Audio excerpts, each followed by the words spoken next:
محترم سامعین، السلام علیکم ورحمۃ اللہ وبرکاتہ۔ کتاب و سنت کی اشاعت کے عالمی ادارے دارالسلام کی طرف سے آپ کی خدمت میں تخلیق کائنات اور تخلیق آدم علیہ السلام سے لے کر عیسیٰ علیہ السلام تک تمام انبیاء اور قوموں کا تذکرہ قصص الانبیاء پیش کیا جا رہا ہے۔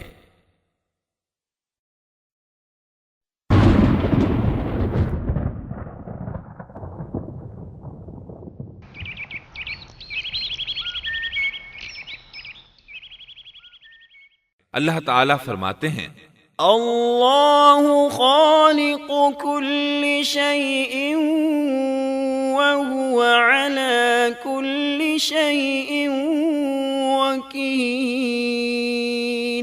اللہ ہر چیز کا پیدا کرنے والا ہے اور وہی ہر چیز پر قدرت رکھنے والا ہے۔ اللہ الذی خلق السماوات والارض وما بينهما في 6 أيام ثم استوى على العرش۔ اللہ تعالیٰ وہ ہے جس نے آسمانوں، زمین اور ان کے درمیان کی سب چیزوں کو 6 دن میں پیدا کر دیا، پھر عرش پر جلوہ فرما ہوا۔ مزید اللہ تعالیٰ سورۃ الحدید آیت 4 میں فرماتے ہیں، هو الذي خلق السماوات والأرض في 6 أيام ثم استوى على العرش يعلم ما يلج في الأرض وما يخرج منها وما ينزل من السماء وما يعرج فيها وهو معكم أينما كنتم والله بما تعملون بصير۔ وہی ہے جس نے آسمانوں اور زمین کو 6 دن میں پیدا کیا، پھر عرش پر جلوہ فرما ہوا۔ وہ خوب جانتا ہے اس چیز کو جو زمین میں جائے اور جو اس سے نکلے، اور جو آسمان سے نیچے آئے، اور جو کچھ اس میں چڑھ کر جائے، اور جہاں کہیں تم ہو وہ تمہارے ساتھ ہے، اور اللہ تمہارے اعمال کو دیکھ رہا ہے۔ اسی طرح اللہ تعالیٰ سورہ ہود آیت 7 میں فرماتے ہیں، وَهُوَ الَّذِي خَلَقَ السَّمَاوَاتِ وَالْأَرْضَ فِي 6 أَيَّامٍ وَكَانَ عَرْشُهُ عَلَى الْمَاءِ۔ اور اللہ ہی وہ ذات ہے جس نے 6 دن میں آسمانوں اور زمین کو پیدا فرمایا، اور اس کا عرش پانی پر تھا۔ امام احمد بن حنبل رحمۃ اللہ علیہ نے ابو رزین عقیلی سے بیان کیا ہے، انہوں نے کہا، یا رسول اللہ، أين كان ربنا عز وجل قبل أن يخلق السماوات والأرض؟ فقال صلى الله عليه وسلم، كان في عماء ما فوقه هواء وما تحته هواء ثم خلق عرشه على الماء۔ اے اللہ کے رسول صلی اللہ علیہ وسلم، آسمانوں اور زمین کو پیدا کرنے سے پہلے ہمارا پروردگار کہاں تھا؟ آپ نے فرمایا عما میں تھا، یعنی اللہ کے سوا کچھ بھی نہ تھا، نہ اس کے اوپر ہوا تھی اور نہ اس کے نیچے ہوا تھی، مطلب یہ کہ کچھ نہ تھا، پھر اس نے پانی پر اپنا عرش پیدا کیا۔ گویا یہ تھی مخلوق کی ابتدا۔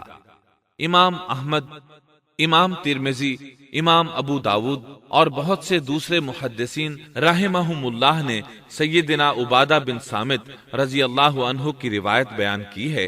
وہ کہتے ہیں، سمعت رسول اللہ صلی اللہ علیہ وسلم يقول ان اول ما خلق اللہ تبارک وتعالی القلم ثم قال له اكتب فجرى في تلك الساعة بما هو كائن إلى يوم القيامة میں نے رسول اکرم صلی اللہ علیہ وسلم کو فرماتے ہوئے سنا، آپ فرما رہے تھے، بلا شبہ اللہ نے سب سے پہلے قلم کو پیدا کیا، پھر اللہ نے اس کو حکم دیا لکھ، چنانچہ وہ اسی وقت چل پڑا اور قیامت کے دن تک ہونے والی ہر چیز لکھ دی۔ یہ اللہ تعالیٰ کا علم تھا جس کو قلم نے اس کے حکم کے مطابق لوح محفوظ پر لکھا۔ امام مسلم رحمت اللہ علیہ نے سیدنا عبداللہ بن عمرو بن عاص رضی اللہ عنہما کی روایت بیان کی ہے، اس میں سب سے پہلی چیز کے بارے میں وضاحت کی ہے اور جمہور فقہا کی رائے بھی یہی ہے۔ عبداللہ بن عمرو رضی اللہ عنہما بیان کرتے ہیں، سمعت رسول اللہ صلی اللہ علیہ وسلم يقول كتب الله مقادير الخلائق قبل أن يخلق السماوات والأرض ب50,000 سنة قال وعرشه على الماء۔ میں نے سنا آپ فرما رہے تھے، اللہ تعالیٰ نے آسمان و زمین کی پیدائش سے 50,000 سال پہلے تمام مخلوقات کی تقدیریں لکھ دیں، اور اس وقت اس کا عرش پانی پر تھا۔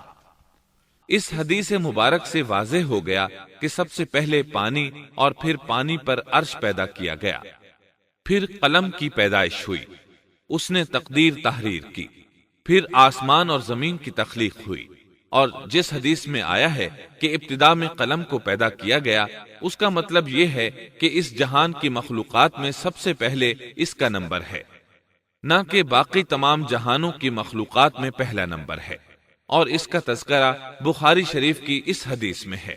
قال أهل اليمن لرسول الله صلى الله عليه وسلم جئناك لنتفقه في الدين وليسألك عن أول هذا الأمر ما كان قال كان الله ولم يكن شيء قبله وكان عرشه على الماء وكتب في الذكر كل شيء وخلق السماوات والأرض۔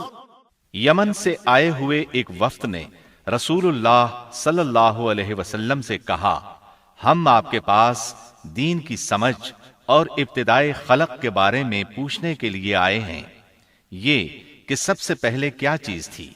آپ نے فرمایا اللہ تھا، اس سے پہلے کوئی چیز نہ تھی، اس کا عرش پانی پر تھا، پھر اس نے لوح محفوظ پر ہر چیز لکھ دی اور آسمان اور زمین کو پیدا کیا، یعنی ابتدا میں پانی پر عرش کی تخلیق ہوئی، پھر قلم کی پیدائش ہوئی، اس نے سب کچھ لکھ دیا۔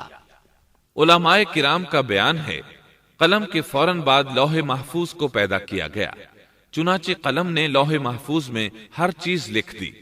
اس کے بعد کائنات کی باقی مخلوقات اور آسمان و زمین کی پیدائش معرض وجود میں آتی گئی۔ اشیاء کی پیدائش والی ترتیب میں علماء کرام کے کئی اقوال ہیں، اور ہم نے آپ کے سامنے جمہور علماء اور فقہا کی پسندیدہ اور راجح ترتیب پیش کی ہے۔ آسمان اور زمین کی مخلوقات کی ترتیب کیا ہے، اس بارے میں امام مسلم رحمت اللہ علیہ نے سیدنا ابو ہریرہ رضی اللہ عنہ کی روایت پیش کی ہے۔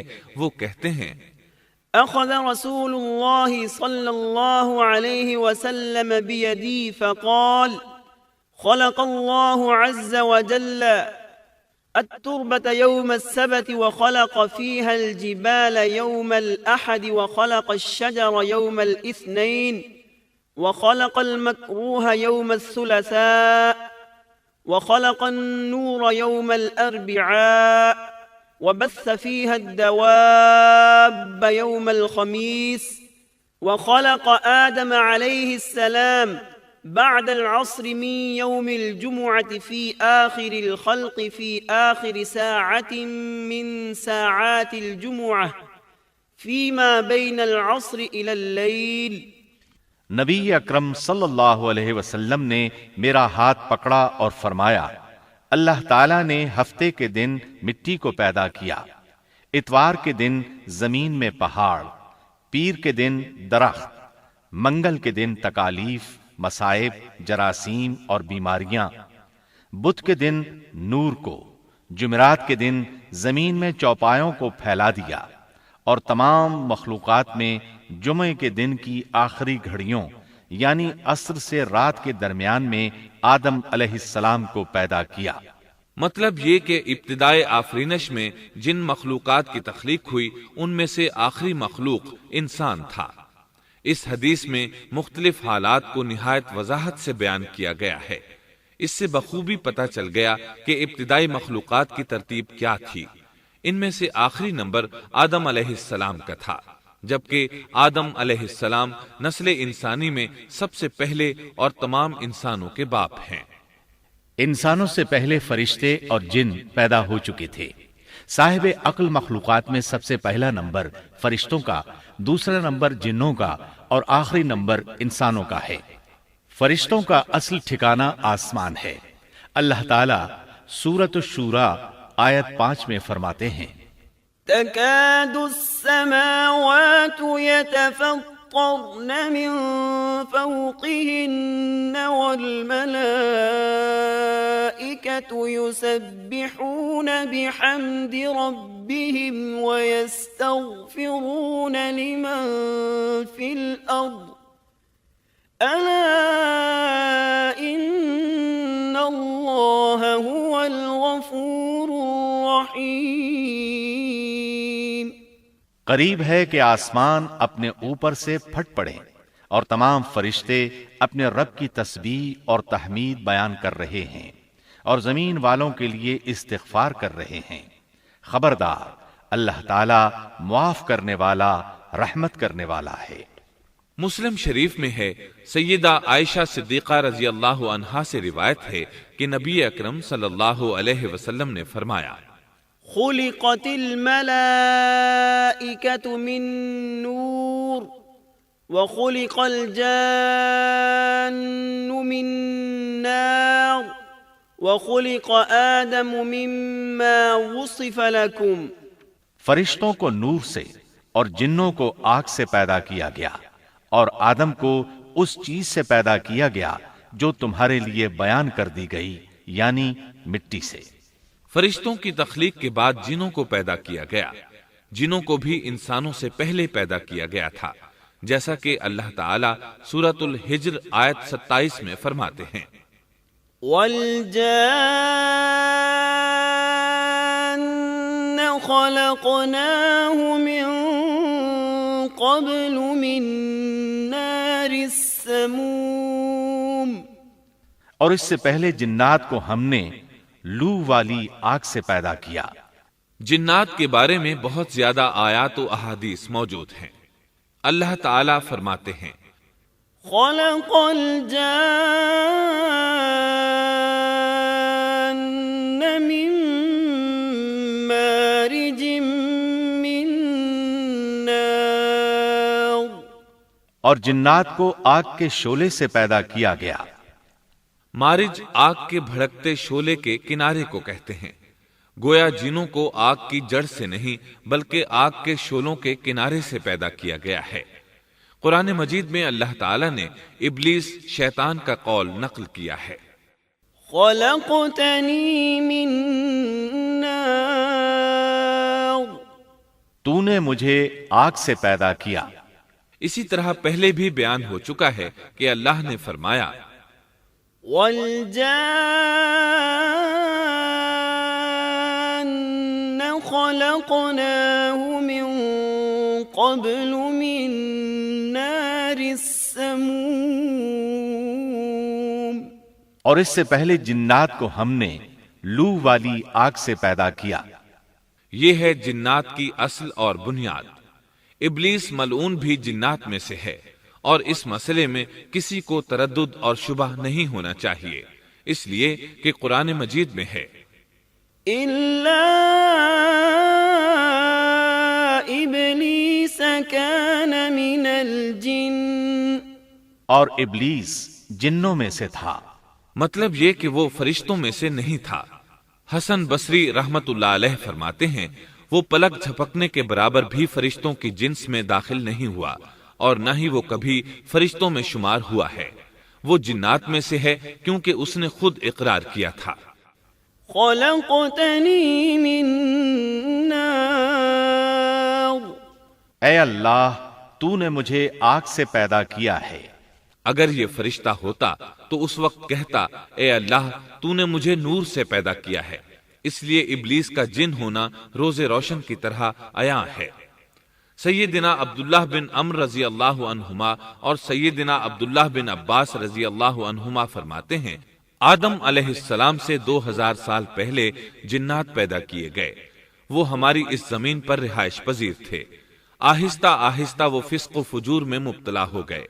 جب وہ فتنہ فساد میں حد سے بڑھ گئے، ناحق خون بہانے لگے، تو اللہ تعالیٰ نے ان کی طرف فرشتوں کا عظیم لشکر بھیجا۔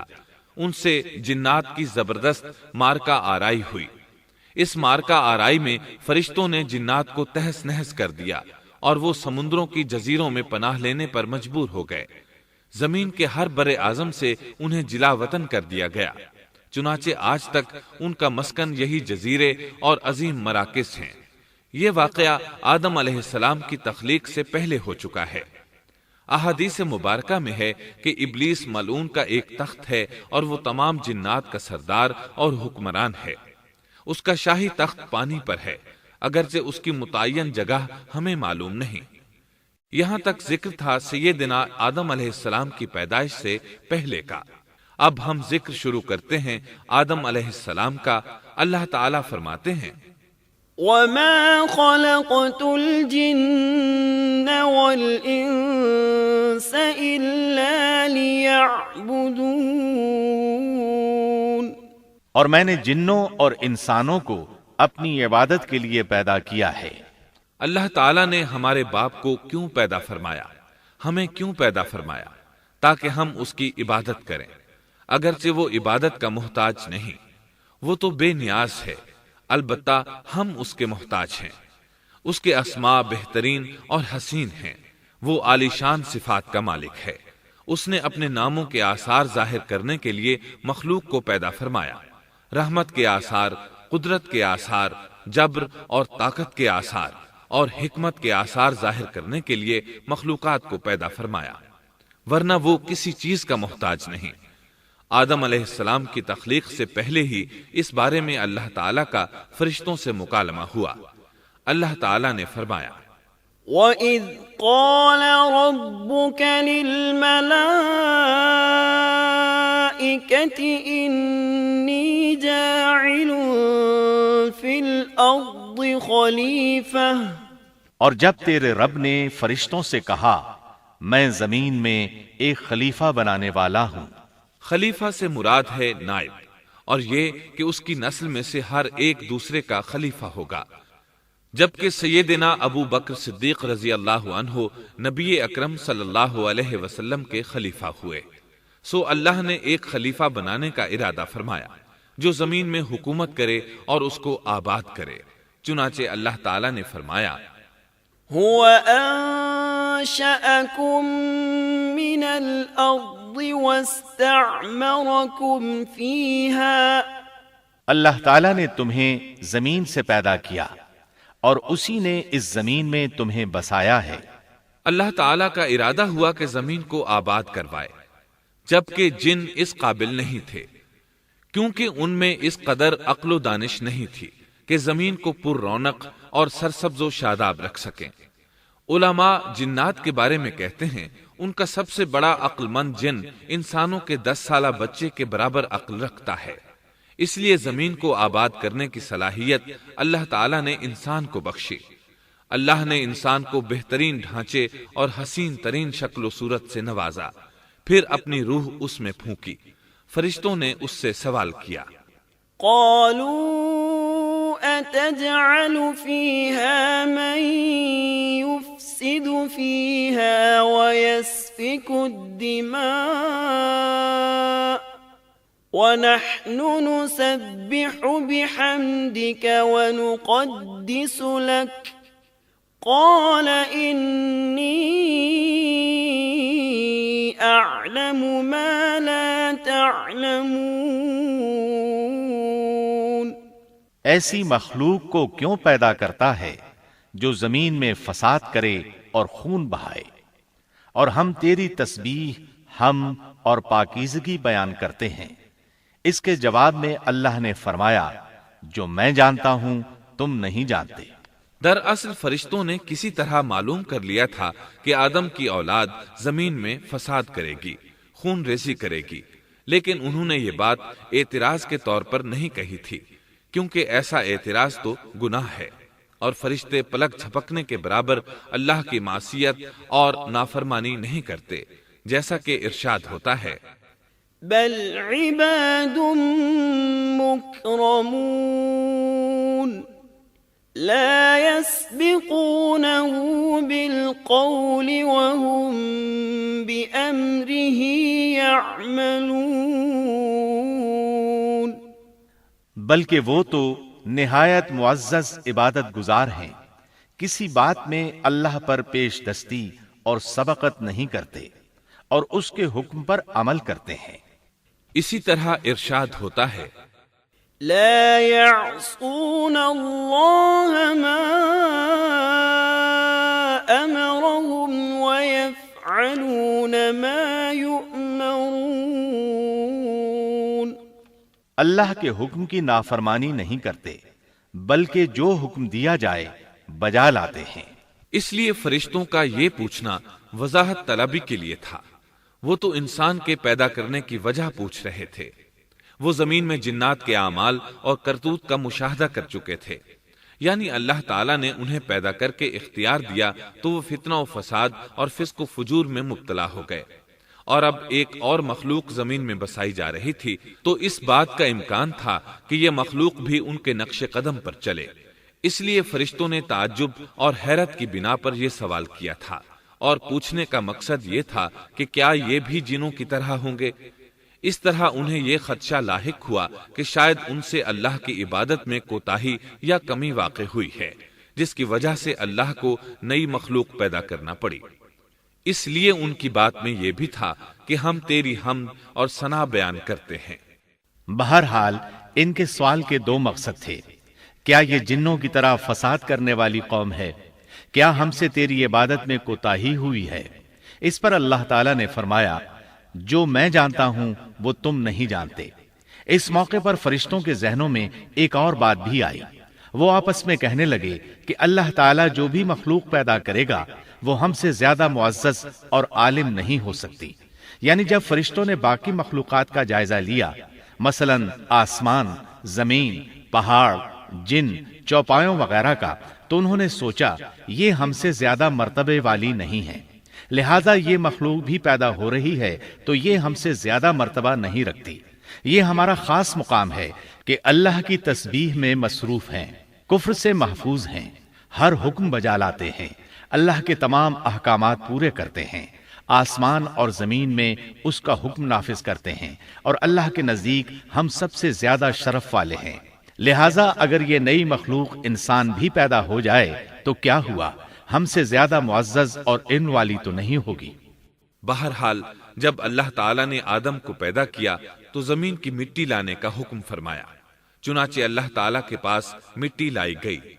امام ترمذی، ابن حبان اور امام احمد رحمت اللہ علیہم نے ایک حدیث بیان کی ہے جس کے الفاظ کچھ یوں ہیں: ان اللہ تعالی خلق آدم من قبضة قبضها من جميع الارض فجاء بنو آدم على قدر الارض فجاء منهم الأحمر والأبيض والأسود وبين ذلك والسهل والحزن والخبيث والطيب۔ اللہ تعالیٰ نے آدم علیہ السلام کو مٹی کی ایک مٹھی سے پیدا فرمایا، اس مٹی کو اللہ تعالیٰ نے پوری زمین سے اٹھوایا تھا، یہی وجہ ہے کہ آدم کی اولاد زمین کے لحاظ سے ہی ظہور پذیر ہوئی، بعض سرخ رنگ کے ہیں تو بعض سیاہ اور بعض سفید اور کچھ اس کے درمیان میں ہیں، بعض نیک ہیں بعض خبیث اور کچھ پاکیزہ قسم کے ہیں۔ انسان کی تخلیق مٹی سے شروع ہوئی، اس مٹی کو پانی سے تر کیا گیا تو یہ تین بن گئی، اسی وجہ سے قرآن مجید کی بعض آیات میں تراب کا لفظ آیا ہے۔ تراب خشک مٹی کو کہتے ہیں، اور بعض آیات میں تین کا لفظ آیا ہے، تین تر اور بھیگی مٹی کو کہتے ہیں۔ اللہ تعالیٰ فرماتے ہیں خلقہ من تراب، یعنی آدم کو تراب سے پیدا کیا گیا۔ مٹی کی عام حالت کو تراب کہتے ہیں۔ اور فرمایا اذ قال ربك للملائكة إني خالق بشرا من طين، جب آپ کے رب نے فرشتوں سے کہا کہ میں مٹی سے بشر کو پیدا کرنے والا ہوں۔ جب اس مٹی کو پانی سے زیادہ بھگویا گیا تو وہ لیسدار ہونا شروع ہو گئی، اسی لیے اللہ تعالیٰ نے فرمایا إنا خلقناهم من طين لازب، ہم نے انسان کو لیسدار اور چپکنے والی مٹی سے پیدا کیا۔ پھر اللہ تعالیٰ نے اپنے مبارک ہاتھوں سے انسان کا ڈھانچہ تیار کیا۔ اللہ نے فرمایا خلقت بيدي، میں نے اپنے دونوں ہاتھوں سے پیدا کیا۔ اللہ تعالیٰ نے انسان کی خلقت فرشتوں کے سپرد نہ کی، بلکہ بذات خود اسے تخلیق کے مراحل سے گزارا اور اپنے ہاتھوں سے اس کی تصویر کشی کی۔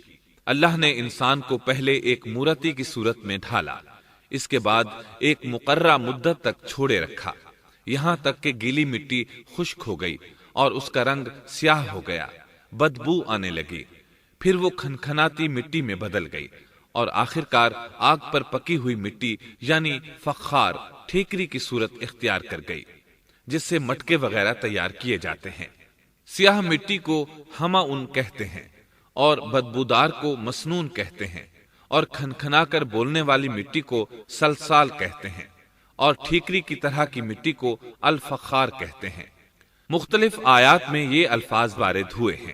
وَلَقَدْ خَلَقْنَاكُمْ ثُمَّ صَوَّرْنَاكُمْ، ہم نے تمہیں پیدا کیا اور پھر ہم ہی نے تمہاری صورت بنائی۔ اور فرمایا وَلَقَدْ خَلَقْنَا الْإِنسَانَ مِنْ صَلْصَالٍ مِنْ حَمَإٍ مَسْنُونٍ، اور یقیناً ہم نے انسان کو کھنکھناتی خشک مٹی سے پیدا کیا جو کہ بدبودار اور سیاہ گارے سے خشک ہوئی تھی۔ اور فرمایا خلق الانسان من صلصال كالفخار، اللہ نے انسان کو کھنکھناتی مٹی سے پیدا کیا جو کہ ٹھیکری کی طرح تھی۔ ان تمام آیات کریمہ میں کوئی تناقض، تعارض اور اختلاف نہیں، اس لیے کہ ان مختلف آیات میں انسان کو اس کی تخلیق کے مختلف مراحل کی یاد دہانی کرائی گئی ہے۔ خلاصہ کلام یہ ہوا کہ تخلیق کے عمل کا پہلا مرحلہ تراب تھا، یعنی عام حالت والی خشک مٹی، پھر تین یعنی بھگوئی ہوئی مٹی، پھر لیسدار مٹی یعنی سلسال، پھر ٹھیکری کی طرح کی مٹی یعنی فخار، اور یہ کام جمعے کی آخری گھڑی میں کیا گیا۔ اور یہ دن اللہ کے لحاظ سے شمار ہونے والے دنوں میں سے ہمارے دنوں کی طرح نہ تھا، ہمارے اور اللہ کے دن مختلف ہیں۔ تخلیق آدم دراصل اللہ کا کرشمہ ہے، انسانوں کو ایک صورت عطا کی گئی۔ اس مرحلے کا تذکرہ بخاری اور مسند احمد کی ایک روایت میں ہے۔ خلق اللہ آدم وطوله 60 ذراعا فكل من يدخل الجنة على صورة آدم فلم يزل الخلق ينقص حتى الآن، اللہ نے آدم کو پیدا کیا اور ان کا قد 60 ہاتھ یا 60 میٹر لمبا تھا۔ تمام جنتی لوگ اس قد آدم کے ساتھ جنت میں داخل ہوں گے، اور اس وقت سے لے کر آج تک مخلوق کا قد کم ہوتا چلا آ رہا ہے۔ بعد والے لوگ گزشتہ زمانے کے لوگوں سے ہمیشہ چھوٹے قد کے ہوتے چلے آ رہے ہیں۔ بہرحال سب سے پہلے اور سب سے لمبے انسان آدم علیہ السلام تھے۔ امام احمد نے منفرد طور پر ایک روایت بیان کی ہے، اس میں رسول اکرم صلی اللہ علیہ وسلم نے آدم علیہ السلام کی لمبائی 60 ہاتھ یعنی 60 میٹر اور چوڑائی 7 ہاتھ بیان فرمائی ہے۔ سبحان اللہ، سیدنا آدم کس قدر ضخیم اور عظیم مخلوق تھے۔ صحیح مسلم اور مسند احمد کی روایت میں ہے، لما خلق الله آدم تركه ما شاء أن يدع فجعل إبليس يطيف به ينظر إليه فلما رآه أجوف عرف أنه خلق لا يتمالك۔ اللہ نے آدم کو پیدا کیا تو اسے اپنی منشا کے مطابق کچھ عرصہ ڈھانچے کی صورت میں چھوڑے رکھا۔ ابلیس اس کے ارد گرد چکر لگانے لگا۔ اس نے دیکھا کہ وہ پیٹ والا ہے۔ وہ سمجھ گیا کہ یہ مخلوق اپنے آپ پر کنٹرول نہیں کر سکے گی۔ اس حدیث سے معلوم ہوتا ہے کہ انسانوں کی طرح جنات کا پیٹ نہیں ہے، صرف انسان ایسا ہے جس کا اندر والا حصہ کھوکھلا ہے۔ بہرحال اللہ نے انسان کو اس شکل و صورت میں پیدا فرمایا۔ احادیث مبارکہ میں آدم علیہ السلام اور ابلیس ملعون کا قصہ تفصیل سے بھی موجود ہے اور مختصر بھی۔ مثلا تفسیر تبری میں سیدنا عبداللہ بن عباس رضی اللہ عنہما سے روایت ہے، اللہ تعالیٰ نے آدم علیہ السلام کی مٹی کا حکم دیا، مٹی لائی گئی۔ اللہ تعالیٰ نے آدم علیہ السلام کو لیسدار اور بدبودار سیاہ مٹی سے پیدا فرمایا، اور یہ کام اللہ نے اپنے مبارک ہاتھوں سے کیا۔ آدم 40 راتیں مجسمے کی صورت میں پڑے رہے۔ جسم موجود تھا لیکن روح نہیں تھی۔ ابلیس آتا، اس ڈھانچے کو ٹھوکر لگاتا تو جسم سے ایسی آواز نکلتی جیسے خالی مٹکے پر ہاتھ مارنے سے نکلتی ہے۔ اسی لیے اللہ نے بھی فرمایا ہے کہ وہ کھنکھناتی مٹی سے پیدا کیے گئے۔ آدم علیہ السلام میں روح ڈالنے سے پہلے ایک مرتبہ فرشتوں کا ان کے پاس سے گزر ہوا تو وہ کچھ گھبرا سے گئے۔ ابلیس کو تو بہت زیادہ گھبراہٹ کا سامنا کرنا پڑا۔ وہ گزرتے ہوئے ٹھوکر مارتا اور کہتا، تجھے کسی خاص مقصد کے لیے پیدا کیا گیا ہے۔ یہ کہہ کر وہ آدم کے منہ میں داخل ہو جاتا اور کمر کے راستے باہر آ جاتا اور فرشتوں سے مخاطب ہو کر کہتا، اس سے گھبرانے کی کوئی ضرورت نہیں۔ اگر مجھے اس پر مسلط کر دیا گیا تو میں یقیناً اسے ہلاکت میں ڈال دوں گا، اور اگر اسے مجھ پر مسلط کر دیا گیا تو بلا شبہ میں اس کی نافرمانی کروں گا۔ اندازہ کیجئے وہ تعجب کر رہا ہے کہ انہیں کیوں پیدا کیا گیا ہے۔ اس کی آدم علیہ السلام سے دشمنی کس قدر پرانی ہے، گویا ابتدا ہی سے یہ عداوت پر ڈٹ گیا تھا۔ بہرحال اللہ نے آدم میں روح پھونکی۔ اس مضمون کو قرآن مجید میں جا بجا ذکر کیا گیا ہے۔ اللہ تعالیٰ فرماتے ہیں، فَإِذَا سَوَّيْتُهُ وَنَفَخْتُ فِيهِ مِن رُّوحِي فَقَعُوا لَهُ سَاجِدِينَ۔ جب میں اس کو ٹھیک ٹھاک کر لوں اور اس میں اپنی روح پھونک دوں تو تم سب اس کے سامنے سجدے میں گر پڑنا۔ ایک اور جگہ فرمایا، إن مثل عيسى عند الله كمثل آدم خلقه من تراب ثم قال له كن فيكون۔ اللہ تعالیٰ کے نزدیک عیسیٰ علیہ السلام کی مثال ہو بہو آدم علیہ السلام کی مثال ہے۔ اللہ نے انہیں مٹی سے بنا کر کہا ہو جا، وہ ہو گئے۔ اللہ نے آدم علیہ السلام کو مٹی سے پیدا کیا، اپنے ہاتھوں سے بنایا، پھر اس میں روح پھونکی۔ اس کا مفصل بیان احادیث میں موجود ہے۔ جب ان میں روح پھونکی گئی اور ابتدا میں روح جیسے ہی سر کے اندر داخل ہوئی، آدم علیہ السلام کو چھینک آ گئی۔ فرشتوں نے آدم علیہ السلام سے کہا، الحمدللہ کہیے۔ انہوں نے کہہ دیا۔ اللہ کی اس تعریف کے جواب میں اللہ تعالیٰ نے فرمایا، رحمہ کا ربک، یعنی تجھ پر تیرا رب رحم فرمائے۔ سبحان اللہ، اللہ ذوالجلال والاکرام نے آدم علیہ السلام میں روح مکمل ہونے سے پہلے ہی انہیں اپنی رحمت سے سرفراز فرما دیا۔ بہرحال جب روح ان کی آنکھوں میں داخل ہوئی اور انہوں نے جنت کے پھلوں کو دیکھا تو ان میں غور و فکر کرنے لگے۔ جب روح پیٹ میں داخل ہوئی تو کھانے کی طلب محسوس ہوئی۔ ابھی روح ٹانگوں تک پہنچی نہیں اور کھانے کی خواہش پہلے ہی محسوس ہونے لگی۔ اس جلد بازی اور عجلت کی وجہ سے اللہ تعالیٰ نے فرمایا، خلق الانسان من عجل انسان جلد باز مخلوق ہے۔